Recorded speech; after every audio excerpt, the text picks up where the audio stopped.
Always of. একবার যেটা of হয়ে যাবে সেটা আর বিক্রি করতে পারবে না, তার ওটা ট্রান্সফার করতে পারবে না। তার ফলে কি ওই 1 শতক জায়গাটা আমার ছেলে তার ছেলে তার ছেলে তার ছেলে কি করলো, উপকার পেল। আর না যদি আমি একবার বিক্রি করে দিই, আমার পুতা এসে বলবে দেখো ওটা আমার দাদুর জায়গা ছিল গো, আমি বিক্রি করে আমার ছেলে বিক্রি করে খেয়ে নিয়েছে। সেই জন্য অনেকে অফ করে। এই অফ করার জন্য আপনার নির্দিষ্ট ফর্মে গিয়ে কাগজপত্র জমা করে করতে হয়। তো মোদিজি যে নতুন আইনে বলছে সেখানে বলছে আপনাকে লাস্ট 5 বছর প্র্যাকটিসিং ইসলামের মধ্যে থাকতে হবে। এবার আমার ইমাম সাহেব গিয়ে বললো অফিসারকে যে আমি আমার ছেলের জন্য, আল্লাহর রাস্তাও দিতে পারে বা ছেলের জন্য দিতে পারে, যে আমি এই সম্পত্তিটা অফ করব। অফিসার মুখের দিকে তাকিয়ে বলল, হ্যাঁ তুমি তো ঠিক করে নামাজই পড়ো না, কি দান করবে? প্র্যাকটিসিং ইসলামের মধ্যে আসছে না, কারণ ডেফিনেশন দেয়নি, প্র্যাকটিসিং ইসলামের সংজ্ঞা দেয়নি যে এত বড় জুব্বা পড়তে হবে, এত বড় দাড়ি রাখতে হবে, গোপের মোচ এত বড় হবে, হাতে বড় 1000 দানার তসবিহ নিয়ে ঘুরতে হবে, কিছু বলে দেয়নি। কিন্তু বলছে আপনাকে 5 বছর প্র্যাকটিসিং ইসলামের মধ্যে থাকতে হবে। কোনগুলো মেইনটেইন করলে প্র্যাকটিসিং ইসলামের মধ্যে থাকবো সেটা বলে দেয়নি। মানে ফাঁদটা কোথায় পেতেছে একটু বুঝতে হবে আপনাদের। ইমাম সাহেব গিয়ে বললেন যে আমি অফ করব। ইমাম সাহেবের মুখের দিকে তাকিয়ে বলল, তুমি তো ঠিক করে নামাজই পড়ো না, কি করবে? ও বলছে আরে আমি ইমাম, আমি লোককে আমার পেছনে একটা করে, আমি লোককে নামাজ পড়াই, আমি তাদের সর্দার, আপনি আমায় কি বলছেন? বলে আপনার কপালে দাগ নেই, কি করবে উনি তখন বলুন? মুখ ভুতা করে চলে আসতে হবে বাড়িতে। ইমাম সাহেব মুখ ভুতা করে বাড়িতে এসছে, মাথা গরম হয়ে গেছে, যা হাতের কাছে পেয়েছে ইট ফিট সব নিয়ে, হাতের কাছে ইট ফিট যা আছে সব নিয়ে কি করলো, কপালে দাগ করেছে। শুনেন ঠান্ডা মাথায়, দাগ করে অফিসে আবার গেছে, এই দেখো আমার কপালে দাগ হয়ে গেছে নামাজ পড়ে পড়ে। এইরকম আছে তো, 5 ওয়াক্ত নামাজ পড়েছে, অনেকের কপালে দাগ আছে, অনেকের কপালে দাগ নাই। তো ইমাম সাহেব কপালে দাগ করে অফিসে গেছে, অফিসারকে বলছে দেখুন আমার কপালে দাগ, আমি 5 ওয়াক্ত নামাজ পড়ি। অফিসার বললে এবারে 29টা রোজা হয়েছে, তুমি 5টা তো রোজা ছেড়ে দিয়েছো, তুমি তাহলে মুকাম্মাল মুসলমান হতে পারোনি। কি বলছি বুঝতে পেরেছেন? যাও বাড়ি যাও, 5 বছর ধরে 5 বছর 1 মাস রোজা রেখে আসবে, তারপরে তোমার নামে আমি অফ করব, ওয়াকাফে তোমার জমিটাকে ইনক্লুড করব। এবার বলেন পৃথিবীতে কোন মেশিন আছে নওশাদ সিদ্দিকীর গায়ে লাগিয়ে দেখবে এবারে 29টার মধ্যে কটা রোজা রেখেছে, কটা ছেড়ে দিয়েছে? তাহলে কি হলো? ক্যাচাল হলো, ক্যাচাল হবে তো। তাহলে অফ করা নতুন ভাবে রাস্তা বন্ধ হয়ে গেল। এবার এটাও কেন আমরা বিরোধিতা করছি? শুধু কি মুসলমানদের উপরে আঘাত দিচ্ছে বলে বিরোধী করছি? সংবিধানের কি এটা আঘাত দিচ্ছে না? হাতে সবার মোবাইল আছে, গুগল আছে, যান আর্টিকেল 15 বার করুন, সংবিধানের 15 নম্বর অনুচ্ছেদটা দেখুন, সরাসরি সেখানে বলা হচ্ছে ধর্মের ভিত্তিতে, জাতের ভিত্তিতে, লিঙ্গের ভিত্তিতে, বর্ণের ভিত্তিতে, জন্মস্থানের ভিত্তিতে কোন ভারতীয়কে আলাদাভাবে ট্রিট করা যাবে না, অর্থাৎ কারোর সাথে বৈষম্য করা যাবে না। এবার আমার বক্তব্য, এই যে আমাদের নদিয়া জেলার বিখ্যাত মন্দির কি মায়াপুর, কোন ট্রাস্টের আন্ডারে চলছে, কোন আইনে চলছে? যে কেউ ইচ্ছা করলে গিয়ে 1 বিঘে জমি কিনে দিতে চাইলে দিতে পারে। তাহলে কি বলা হয়েছে আইনে যে কোন হিন্দু ভাই যদি মন্দিরের জন্য জমি দান করতে চায়, কোন খ্রিস্টান ভাই যদি গির্জার জন্য জমি দান করতে চায়, কোন ভাই যদি গুরুদুয়ারার জন্য জমি দান করতে চায়, তাকে 5 বছর ধরে হিন্দু থাকতে হবে, 5 বছর ধরে খ্রিস্টান থাকতে হবে, 5 বছর ধরে পাঞ্জাবে শিখ হতে হবে? এই আইনে কি বলা আছে? সেখানে বলা নাই। বলা হচ্ছে কোথায়, যদি মাদ্রাসা মসজিদ ঈদগাহর জন্য কেউ দান করতে চায়, নিজের ছেলের নামে অফ করতে গেল, আমাকে 5 বছর ধরে মুসলিম থাকতে হবে, ওবি প্র্যাকটিসিং মুসলিম। এইটাই তো বৈষম্য হচ্ছে না? সংবিধানের 15 নম্বর আর্টিকেল মোদিজিরা ভায়োলেট করছে। যেই বিনয় বাদল দিনেশ, আশফাক উল্লাহ, বিরসা মুন্ডা, আপনার ক্ষুদিরাম থেকে শুরু করে স্বাধীনতা সংগ্রামীরা লড়াই করে তাদের আত্মবলিদানের ফলে যে আমরা সংবিধান পেয়েছি, সেই সংবিধানের আর্টিকেলে এই বিজেপি আঘাত দিচ্ছে। সেই জন্য তো আমরা এর বিরোধিতা করছি। সংবিধান বলা হচ্ছে ধর্মের ভিত্তিতে আলাদা করে ভাগ করা যাবে না, আর এ কি করছে? মুসলমান হওয়ার জন্য আলাদা করে দিচ্ছে। আপনারা বলুন, ভারতবর্ষে ইতিহাস আছে না? হিন্দু ভাই কবরস্থানের জায়গা দিয়েছে, আছে তো? মুসলমান ভাই শ্মশানের জায়গা দিয়েছে, মন্দিরের জায়গা দিয়েছে, প্রচুর আছে। মোদী নতুন আইন করে নিয়েছে, এই যে সম্প্রীতি ঐক্যটাকে ধ্বংস করার চেষ্টা করছে, এর বিরোধিতা আমরা করছি। বন্ধুগণ, অনেক বিষয়গুলো আছে, কটা বলবো আর কটা ছাড়বো। কটা বাজে দেখেন তো, এই কটা বাজে? আমি আর 5 মিনিট বলবো, কারণ এনার্জি লস হবে না তো। শেষে একটা পানি বোতলে দাও। না খুলতে হবে না, এটা কোথায়, এর স্টিকারটা কোথায়? এই পাশে একটা আমি ওষুধ দিয়ে যাবো শেষে। 5 মিনিট বক্তব্য দেওয়ার পরে একটা ওষুধ দেবো, তৃণমূলের ভাইরা যদি ভুল বকে তাকে দেওয়ার জন্য। শুনে যাবেন তো, ওষুধটা নিয়ে যাবেন তো। তার আগে বলছি, আমরা আজকে প্রোগ্রাম করছি, তৃণমূল আমার কথাটা একটাও কাটতে পারবে না, বিজেপির একটা কথা কাটতে পারবে না। দুজন মিলে কি বলবে জানেন? বিজেপি বলবে এই তৃণমূলের সাথে, তৃণমূল কি বলবে? বিজেপির দালাল, বিজেপির টাকাতে চলছে আইসে। আর বিজেপি কি বলবে? ও যাই করুক না কেন তৃণমূলকে সুবিধা করে দেবে। এর বাইরে বিজেপি তৃণমূল আমাদের কথা কাটতে পারবে না। তবে আমি তার আগে একটা কথা বলি, বিজেপির প্রশ্নই আসছে না, আমি পাত্তাই দিই না। যেই দিন তৃণমূল বাংলায় চলে যাবে, বিজেপি বলে কিছু থাকবেই না। যখনই তৃণমূল এসছে, সাথে বিজেপিকে নিয়ে এসছে। বলুন আপনারা, বাপেরা বুকে হাত দিয়ে বলুন, 2011 সালের আগে পশ্চিম বাংলায় বিজেপির কটা এমপি এমএলএ ছিল? এই বলুন আপনারা, ছিল? কটা কাউন্সিলর ছিল? কটা চেয়ারম্যান ছিল? কটা প্রধান ছিল? কটা সমিতির মেম্বার ছিল? কটা জেলা পরিষদের মেম্বার ছিল? খুঁজে পাওয়া যাবে না। আতস কাঁচ দিয়ে দেখতে হতো বিজেপি কি। 2011 সালের পর থেকে রে করে তৃণমূল বাড়তে থাকলো, পাল্লা দিয়ে বিজেপিও বাড়তে থাকলো। অ্যাকচুয়াল তো তৃণমূল বিজেপির গর্ভে জন্ম হয়েছে। সুতরাং সে যখন এসছে, তার পরিবারের গার্জেনকে সাথে নিয়ে আসবে না? অবশ্যই পরিবার গার্জেন এসছে তো, যেদিন তৃণমূল শেষ সেদিন বিজেপিও শেষ হবে। আজকের পর থেকে যদি আপনাদের কেউ বলে নওশাদ সিদ্দিকী বা আইএসএফ বিজেপির টাকায় চলে, তাদের একটা কথাই বলবেন, আমি যেখানে আজকে যেটা বলছি সেটা উত্তর দিয়ে দেবেন। আচ্ছা, আমি টাকা নিয়েছে বলে অভিযোগ অনেক, কেউ প্রমাণ করাতে পেরেছে? আমাকে যখন জেলে রেখেছিল, একটা খবর ছড়িয়েছিল না, হাওয়ালার মাধ্যমে টাকা ফেঁকা অনেক কিছু, প্রমাণ করাতে পেরেছে? পারেনি। তো আমি আজকে চ্যালেঞ্জ দিয়ে যাচ্ছি আপনাদেরকে একটা কথা, জীবনেও পারবে না। কিন্তু তারপরে কানের কাছে বকলে তো খারাপ লাগবে তো একটু। তাহলে খারাপের উত্তর কি দেবেন? আজকে এই পলসন্ডা হসপিটাল মাঠে দাঁড়িয়ে আপনাদেরকে আমি একটা কথা দিয়ে যাচ্ছি, অন ক্যামেরা বলছি। আমার রাজ্য কমিটির একজন সর্বোচ্চ নেতার মধ্যে একজন, ইনি আমাদের শামসুর আলী স্যারের সামনে আপনাদের বলে যাচ্ছি, বিজেপি যদি আমাকে টাকা দেয়, আমি গোপনে নয়, আমি প্রকাশ্যে নেব। ঠিক আছে? ভয় লাগলো নাকি? আমার ভয় লাগে না। যারা মুসলমানদের পেছনে লাথি মেরে বলছে বাংলাদেশে পাঠিয়ে দেবে, তারা আমাকে টাকা দেবে? যারা আমাকে রোহিঙ্গা বলে দিচ্ছে, তারা আমাকে টাকা দেবে? এটা ভাবতে পারা যায়? আমি নেবো। এবার হচ্ছে, আমার যেই বন্ধু টাকার ব্যবস্থা করে দেবে, তাকে 90% টাকা ফেরত দিয়ে দেবো। মাত্র 10% টাকা নেবো আমি পার্টি চালাতে। অর্থাৎ যে তৃণমূলের বন্ধুরা বলছে নওশাদ সিদ্দিকী আর বিজেপির কাছ থেকে টাকা নেয়, নিশ্চিতভাবে তার জানাশোনা আছে বিজেপি নেতার সাথে। তাকে বলবেন, ভাই তুই ব্যবস্থা কর।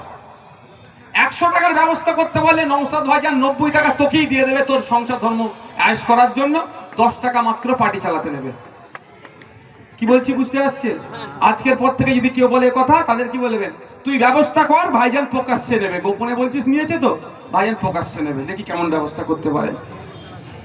শুধু আমাদের সম্পর্কে মিথ্যাচার হচ্ছে। বন্ধুগণ, SIR নিয়ে খুব চিন্তিত আমরা এখানে। আমি আপনাদের বলবো, চিন্তিত হবেন না। মাথায় চিন্তা ঢুকলে সমাধান হয় না। বেশি চিন্তিত হলে সমাধান হয় না, সমাধান করার রাস্তা খুঁজতে হবে। আচ্ছা, এখানে যারা আছেন আপনারা বলুন তো, আপনার দাদুরা কি বাংলাদেশের? একটু এক বাক্যে বলবেন। বাংলাদেশ থেকে এসছে? আফগানিস্তান থেকে এসছে? পাকিস্তান থেকে এসছে? আপনারা ভারতীয়। আপনার পরদাদুরা দেশকে স্বাধীন করার জন্য কাঁধে কাঁধ মিলিয়ে ব্রিটিশদেরকে তাড়ানোর যে বাহিনী তৈরি হয়েছিল, সেই বাহিনীর প্রথম সারিতে থেকে দেশকে বাঁচিয়েছে, ব্রিটিশ মুক্ত দেশ করেছে, তাই তো নাকি? আপনি ভয় পাচ্ছেন কেন? আপনারা কাদের সন্তান? বিরসা মুন্ডার সন্তান। আপনারা কার সন্তান? আশফাকুল্লাহ সন্তান, আপনারা বিনয় বাদলের সন্তান, আপনারা মাতঙ্গিনী হাজরার সন্তান, আপনারা প্রীতিলতা অর্থের সন্তান, আপনারা ভয় পাবেন? আমি এখানে দাঁড়িয়ে বলছি এসআইআর করলে সব থেকে বেশি ক্ষতি কাদের হবে জানেন? আমার নমশূদ্র ভাইরা বা ওপার বাংলা থেকে যারা আমাদের দেশে এসে আমাদের নাগরিকত্ব, সরকারি চাকরি, সরকারি হসপিটাল, সরকারি স্কুল, সরকারি বাসস্থান সবটাই উপভোগ করছে, তাদেরকে নতুন করে বেনাগরিক করার অপচেষ্টা চালাচ্ছে এই বিজেপি। বিজেপি কি বলছে? 1.5 কোটি নাকি রোহিঙ্গা আছে। আপনাদের তথ্য দিয়ে যাচ্ছি, সারা পশ্চিম বাংলা নয়, সারা ভারতবর্ষে সর্বোচ্চ 30,000 রোহিঙ্গা আছে। সব থেকে বেশি রোহিঙ্গা দিল্লিতে আছে। তারপরে আপনার রাজ্য 3 নম্বরে আছে হরিয়ানা, 4 নম্বরে আছে অসম, ওয়েস্ট বেঙ্গল আছে 5 নম্বরে। যদি 30 সারা ভারতবর্ষে কত রোহিঙ্গা আছে? 30,000 রোহিঙ্গা। ওটা আমার কথা বলছি না, অমিত শাহজির দপ্তরের তথ্য দিয়ে বলছি আমি। তো 30,000 রোহিঙ্গা সারা ভারতবর্ষে আছে। আর শুভেন্দু অধিকারী গল্প শোনাচ্ছে কি 1.5 কোটি। এবার আপনারা ভয় খেতে পারেন, কি হবে আমারটা? আপনার যেটা ভুল আছে আপনাকে ঠিক করে নিতে হবে। নাম মোল্লা মোহাম্মদ আব্দুল করিম, আধার কার্ডে আছে, প্যান কার্ডে আব্দুল করিম মোল্লা মোহাম্মদ, ভোটার কার্ডে আব্দুল মোহাম্মদ করিম মোল্লা, মানে যত রকম কাগজ আছে আপনার তত রকম নাম। এটা আপনারা ঠিক করে নেন। এসআইআর হবে। আমি আপনাদের বলি, এর আগে ভারতবর্ষে 13 বার এসআইআর হয়েছে, বুঝতে পারছেন? আর এখানে বলছি রেকর্ড করে যান, আমি যেটা বলছি রেকর্ড করেন। এসআইআর বলছেন আটকে দেবে, গল্প শুনিয়েছিল ডবল ডবল চাকরি দেবে, দিয়েছে। 26,000 চাকরি বাতিল হয়েছে, কি বলেছিল? একটারও চাকরি যাবে না, আটকাতে পেরেছে? আমি এখানে বলে যাচ্ছি, রেকর্ড করে রাখুন, আমার কতটা তিতে লাগতে পারে।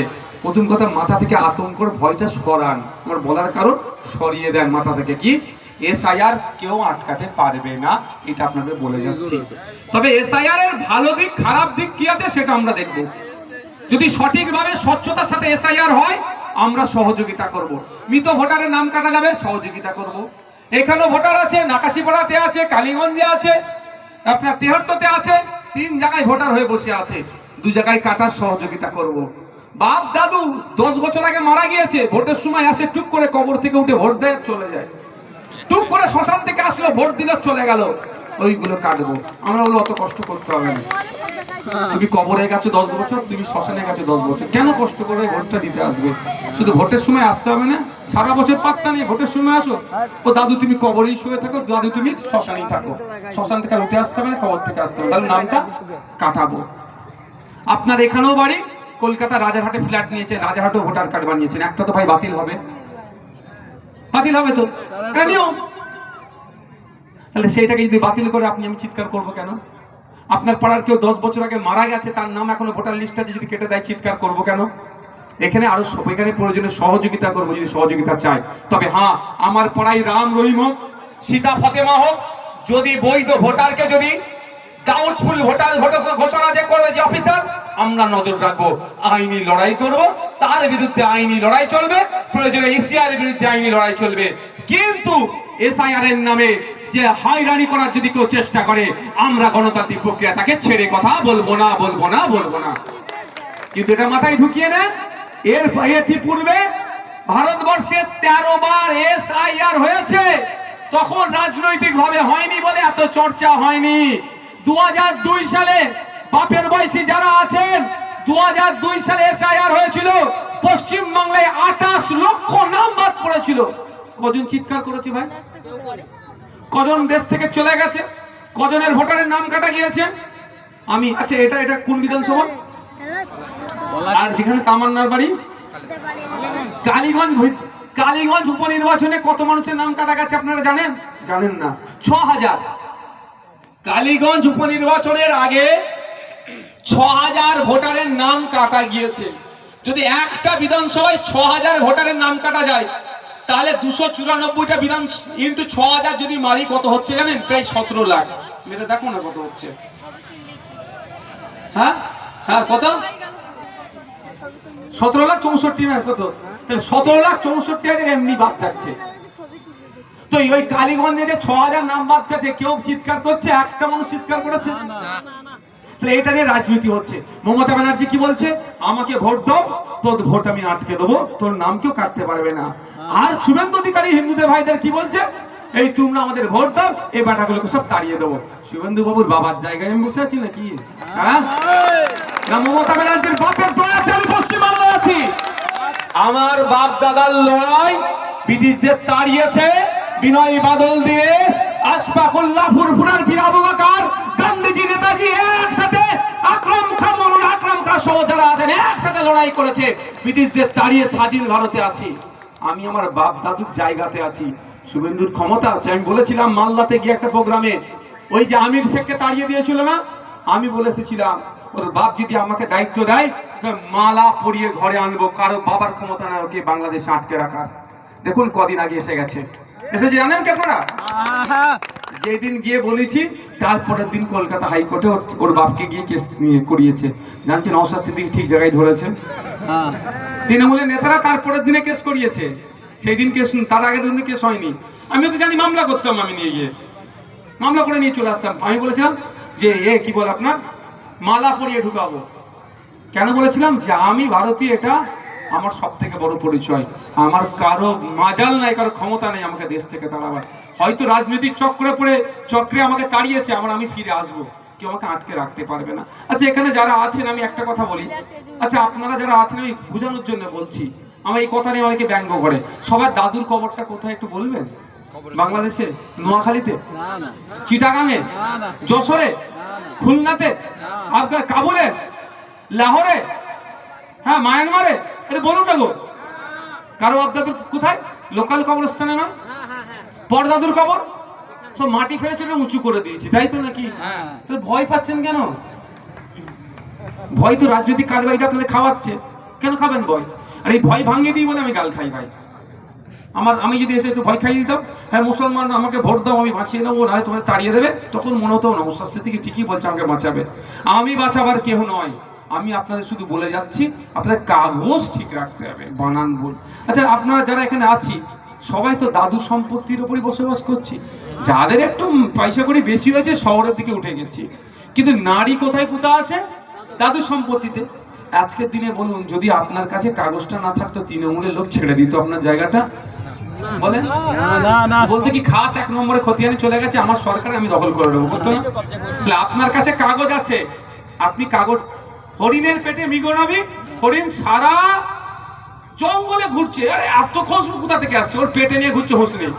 আপনি বলছেন আমাকে বাঁচাবে, আমাকে বাঁচাবে, আমাকে বাঁচাবে তৃণমূল, আমাকে বাঁচাবে বিজেপি, আমাকে বাঁচাবে ভাইজান। ঘোড়ার ডিম, আপনারাই ভাইজানকে বাঁচাবেন, আপনারাই তৃণমূলকে বাঁচাবেন, আপনারাই বিজেপিকে বাঁচাবেন, অর্থাৎ ভোটার। আপনাদের ক্ষমতাতে আমি ভিআইপি, আপনাদের ক্ষমতাতে উনি মন্ত্রী, আপনাদের ক্ষমতার জন্য উনি মুখ্যমন্ত্রী। আপনি বাঁচলে উনি বাঁচবে। উনি আতঙ্কিত আছে, ওই জন্য আপনাকে আতঙ্কে রেখেছে, ওনার সিট টলমল করছে। শুভেন্দু বাবু আতঙ্কিত আছে, পরের ইলেকশনে আমার কি হবে, ওই জন্য ভয় পাওয়াচ্ছে। আপনাকে বলবো শুধু আপনাদেরকে, ঘরে যাবেন কি আপনাদের কোট কৃষ্ণনগর, হ্যাঁ বড় জ্যাঠার ছেলে, জ্যাঠার চালের পানি ভাইপোর ছোট ভাইয়ের কি বলে উঠোনের ওপর দিয়ে গেছে, মামলা হয়ে গেছে কৃষ্ণনগর থানাতে। খোঁজ নেই কোন কাগজের ভিত্তিতে মামলাটা হয়েছে? দাদুর দলিল পড়ছে, ছোট চাচার চালের পানি এখন বড় ভাইয়ের ঘরের ওপর দিয়ে যাচ্ছে বা দিয়ালে পড়ছে, মামলা হয়ে গেছে। হয়নি? মামলাতে তো আমরা উস্তাদ একদম। কিসের ভিত্তিতে? কাগজের ভিত্তিতে। মামলাটা কেন গ্রহণ হবে? আপনার কাছে কাগজ আছে তো, ওই কাগজটা কার? ওই দলিলে যে জেরক্স জমা দিয়েছেন ওটা কার? ওটা তো আপনার দাদুর দলিল। আপনার দাদুর কত সালের দলিল? দেশ স্বাধীন আগেকারের দলিল। সবার ঘরে আছে, সবার ঘরে আছে। তাহলে ভয় পাচ্ছেন আপনারা? কি বলছি বুঝে আসছে আপনাদের? তো দলিল আছে তো। 2002 সালে ভোট দেয়নি এরকম এখানে মানুষ খুব কম আছে, আমার সমবয়সী ছাড়া।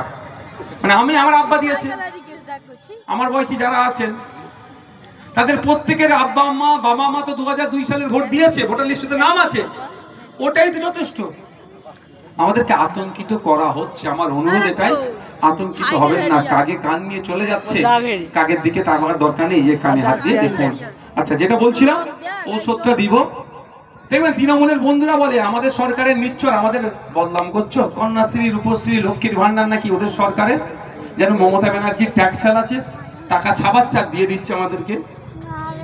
আর শুভেন্দু অধিকারীরাও মাঝে মাঝে গল্প শোনাচ্ছে, হ্যাঁ এই করেছি সেই করেছি, 100 দিনের কাজের টাকা দেবো না, আমরা দিচ্ছি। ও মোদিজির ট্যাক্স আছে নাকি গুজরাটে, টাকা ছাপিয়ে দিচ্ছে, সব তো আমাদের টাকা, আমাদের টাকা তো। আমি আপনাদের প্রমাণ দিয়ে দিচ্ছি। এই এই বোতলটার দাম কত, কি করে জানলেন? এমআরপি, ম্যাক্সিমাম রিটেল প্রাইস লেখা আছে। তারপরে এর বেশি দাম যদি নেয় আইনত অপরাধ, চেষ্টা করি এর দামটা নিচে কমানোর। কিন্তু তার এমআরপির নিচে একটা ছোট্ট করে ব্র্যাকেটে একটা জিনিস লেখা থাকে, আপনারা অনেকে লক্ষ্য করেন না, ওইটাই তো গেঁড়া কল, inclusive of all taxes. Inclusive of all taxes, সমস্ত ধরনের ট্যাক্স নেওয়ার পরে সর্বোচ্চ এটা 10 টাকা দাম। 10 টাকায় কিনলেন। একটা ট্যাক্স রাজ্যে থাকলো, আর একটা অংশ কোথায় গেল? কেন্দ্রে গেল। কেন্দ্রে 100 দিনের কাজের টাকা, কেন্দ্রীয় বাহিনীর মাইনে টাইনে হ্যান ত্যান, এটা থেকে যাচ্ছে। আর নির্দিষ্ট সম্ভবত এখন 12 লাখ টাকার মনে হয় স্ল্যাব করেছে না, 12 লাখ টাকার উপরে যাদের টাকা থাকবে ট্যাক্স। আর স্টেটে যেটা আছে এই লক্ষ্মীর ভান্ডার হ্যান ত্যান যেগুলো যা পাচ্ছে এটা এসছে। তাহলে বলুন এইগুলো দিচ্ছে মমতা ব্যানার্জি ঘরের টাকায়? আজকের পর থেকে বলবেন, আজকের পর থেকে যদি কেউ বলে আমাদের সরকারে নিচ্ছ, আমাদের ভোট দিচ্ছ না, আপনারা কি বলবেন? এই চুপ কর, আমাদের ট্যাক্সের টাকাতে তোদের মন্ত্রী গাড়ি চড়ে ঘুরছে, বেশি বকলে গণতান্ত্রিক প্রক্রিয়ায় ওই গাড়ি থেকে নামিয়ে অন্যজনকে চাপাবো। বলবেন তো নাকি? তাহলে ভিক্ষাতে চলছি আমরা? বরঞ্চ আপনার এমএলএ আর আমিও 1,21,000 টাকা পাচ্ছি আপনাদের ট্যাক্সের টাকা থেকে, বুঝতে পারছেন? তাহলে আর গল্প শোনাবে প্রধান, বলে চুপ কর, তুই 5 না 6,000 টাকা মাইনে পাচ্ছিস, ওটাও আমাদের টাকা থেকে। ও বলবেও না, প্রধান বলে 5-6 টাকা মাইনে, স্কুলের মাস্টারি ছেড়ে দিয়ে 6,000 টাকার মাইনে প্রধান, অত বড় সমাজসেবক, বুঝতে পারছো তো? যদি আমি 1,21,000-এর 21 পয়সা নিই না, জনগণের স্বার্থে খরচ করি। আমার বলার বক্তব্য এটাই যে আপনাদেরকে একটু সজাগ সতর্ক থাকতে হবে, সতর্ক থাকতে হবে। শেষে আমি 3টে বিষয় বলবো, যদি সময় থাকে বলে শেষ করব। প্রথম বিষয় হচ্ছে আপনারা, যেটা আমি এসে তামান্নার বাড়িতে বলেছি, আজকেও বলছি, একবেলা উপোস থাকবেন। আপনি দলিত, আপনি আদিবাসী, আপনি মুসলমান, সব পিছড়ে বর্গের মানুষ, সব থেকে বেশি আতঙ্কিত আমরা হচ্ছি। বারবার আমাদের ভুল বুঝানো হচ্ছে যে এই করবো সেই করবো, এই করবো সেই করবো, এই করবো, তাড়িয়ে দেবো তাড়িয়ে দেবো তাড়িয়ে দেবো। আমাদের শিক্ষা কম, গ্যাজেট বা নোটিফিকেশন আমরা বুঝতে পারছি না, যে যা বলছে বুঝে নিচ্ছি। আমাদের শিক্ষা থাকলে সর্বপ্রথম ওই বইটা পড়তাম। সিএ করে কোথায় মুসলমানদের তাড়াবার কথা আছে দেখি তো, মুসলমানরা কেন আতঙ্কিত হবে? এসআইআর নিয়ে কি কি করতে চাইছে, কোনটা ভুল কোনটা ঠিক, যদি আমাদের শিক্ষা থাকতো আমরা তাড়াতাড়ি আমরা বুঝে যেতাম। এইগুলো আমাদের শিক্ষা থেকে দূরে রেখেছে, আর এর পরিবর্তে কি করেছে? হাতে লাঠি তুলে দিয়েছে। দেখুন না, লাল সাহেবের মেয়ে কি হলো? এমএলএ হয়ে গেল। আর লাল সাহেবের হয়ে যিনি লাঠিয়ালগিরি করছে, তার ছেলে যাতে লাল সাহেবের মেয়ের হয়ে লাঠিয়ালগিরি করে, স্কুলগুলোকে সব বন্ধ করে দিয়েছে সরকারি। তাহলে হচ্ছে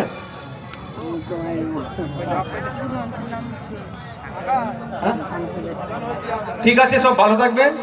অনুরোধ যে আসবো অনুরোধ করছি, ছেলে মেয়েগুলোকে উচ্চশিক্ষায় শিক্ষিত করবেন। হিন্দু মুসলমান